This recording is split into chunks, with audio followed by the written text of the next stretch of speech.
Audio Jungle.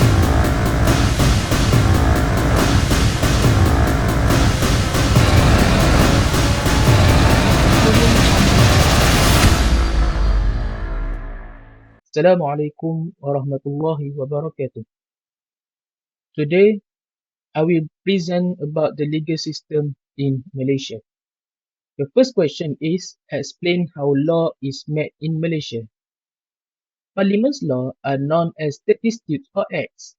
A bill is the first step in the making a law, a proposed or draft act. The bill may be introduced by a ministry, a member of parliament, or a senator. This is known as sponsoring a bill. After that, the bill must be introduced in Parliament. This is referred to as billing. A bill might be presented to the Dewan Rakyat or the Dewan Negara initially. After the bill has been introduced in one house, it must be introduced in the other. Bills dealing primarily with money, such as taxes and the use of funds from the consolidated fund, must be introduced by a cabinet minister and must first be introduced in the Dewan Rakyat. These bills are referred to as money bill. A bill must go through 3 readings in each other. According to the standing orders, if a bill is first introduced in the Dewan Rakyat, for the example, the following happens. First reading, the bill is introduced by the minister or member of parliament who propose it. There is not actual reading of the bill in practice, and it is presumed that everyone has read it. Second reading, the bill is discussed and debated in the Dewan Rakyat. Other members of parliament can ask questions about the bill, suggest modification, or vote against it at this point. If the bill passes, it will be sent to the Yang di-Pertuan Agong for approval, which must be given within 30 days. The royal assent is the king's approval. If he does not provide his consent within 30 days, the bill becomes an act. Question 2.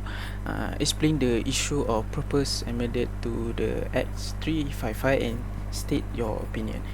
The answer is the Sharia Courts Criminal Jurisdiction Act 1965, also known as Acts 355, is a statute that grants and standardized jurisdiction to courts from under state law for the purpose of trying Sharia law offences.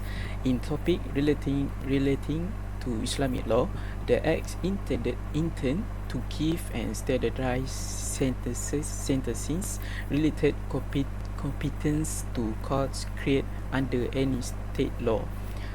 The introduction of RUU 355 is a first step in combining the Sharia courts position throughout the country.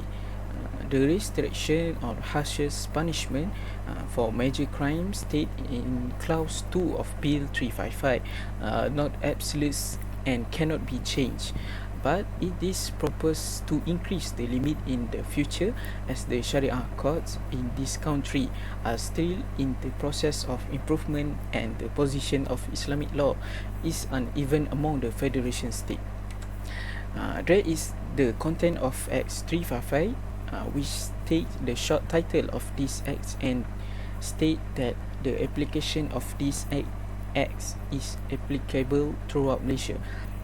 The second is all offences under Sharia law, which before the commencement of these acts in relation to the state in Peninsular Malaysia, and which before the commencement of the Sharia courts criminal jurisdiction amended and extension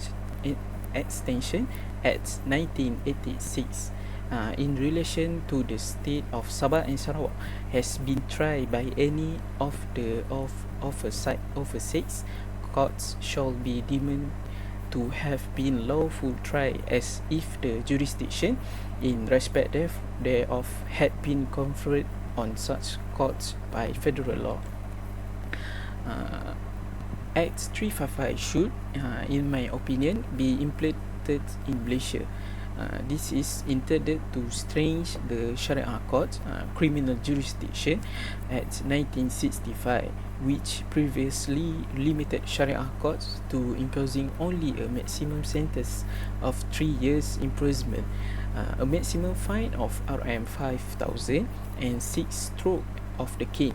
It is proposed to increase the maximum punishment to any punishment other than the death penalty that is consistent with Islamic law. Furthermore, Act 355 seeks to broaden criminal jurisdiction by allowing Sharia courts to try offence punishable and by imprisonment for a term not exceeding 3 years, fine not exceeding Rm 5,000, whipping not exceeding 6 times or whatever.